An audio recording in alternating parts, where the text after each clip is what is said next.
Hello. I don't know if you've ever found yourself jumping to a wrong conclusion or getting the wrong end of the stick about something.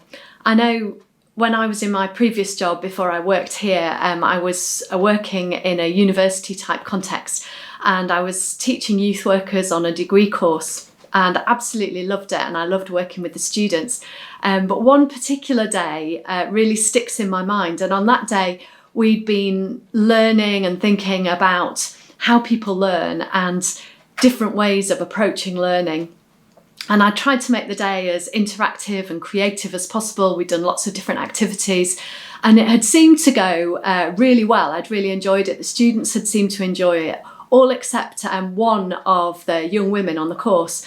And she just seemed really distracted and really detached from everything that was going on.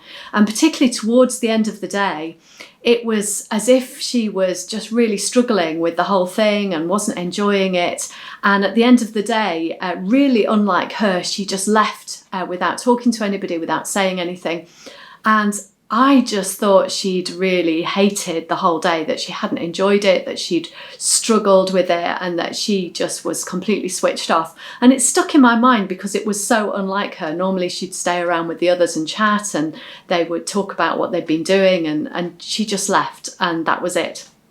And I didn't think about that day for a long time, but then a few years afterwards, I was doing some research and talking to previous students that I'd worked with years before, about their experience of the course they'd been on and what had stuck in their minds and what had been really good and what they'd found difficult.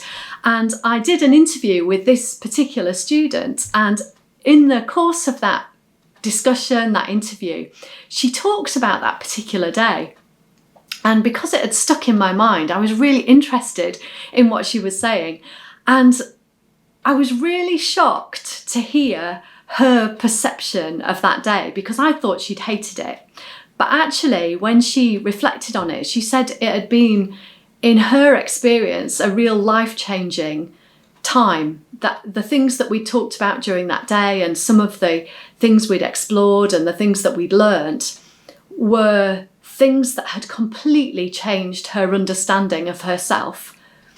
And she said that at the end of the day, she was so emotionally touched by what she'd heard and what she'd learned that she went out of the room and found somewhere quiet to walk and just cried.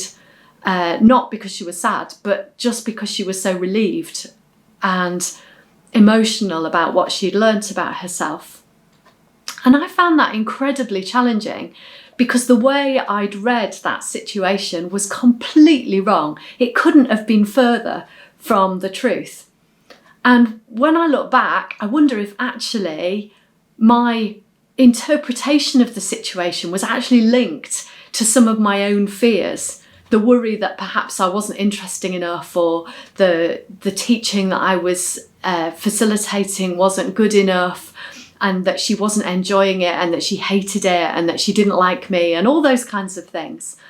And I jumped to this conclusion with very little evidence except my interpretation of how she was feeling and how she looked and how she acted. And psychologists have done a lot of research into human behaviour and how we interpret one another's actions and body language and facial expressions and all those kinds of things. And the reality is, according to the research that's been done, a lot of the time we misread each other. Even though we perhaps think we're quite good at picking up signals, we can misread what's going on for other people.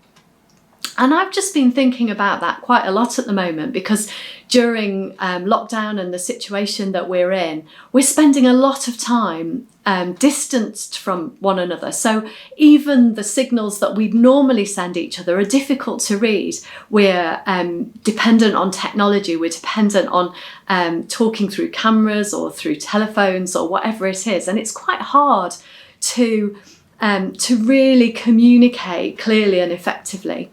And if it's hard anyway to read and interpret each other, how much harder is it at the moment for us to really understand what's going on with other people? And I was thinking about the ways in which we can so easily jump to conclusions about what's going on for people, about how people are feeling, about how people think about us or see us or are treating us. And I just feel at the moment it's quite an important thing for us to think about, because all of us can make wrong assumptions and wrong judgments about what others are thinking and feeling.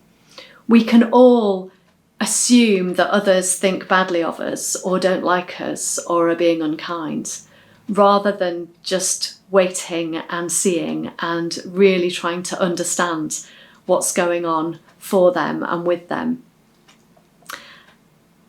Jesus used a really powerful metaphor or image to talk about that whole thing of judging people. And he said it's a little bit like trying to pick out a tiny speck of sawdust from somebody else's eye when you've got a massive, great lump of wood stuck in your own. And it's a bit of a bizarre image, but I find it quite a helpful one, because I think it talks to us about looking at our own responses and reactions and responsibilities, seeking to understand others and seeking to listen and be prepared to believe the best, rather than making snap judgments and snap decisions and getting offended with people.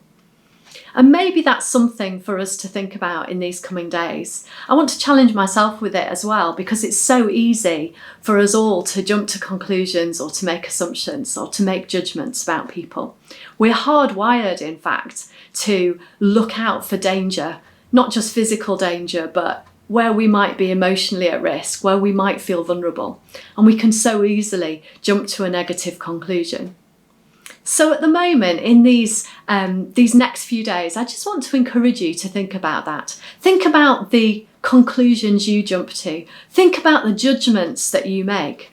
Judging is a really important part of who we are, but some of our negative judgments can be really destructive and actually really unnecessary. So just something to think about over these coming days.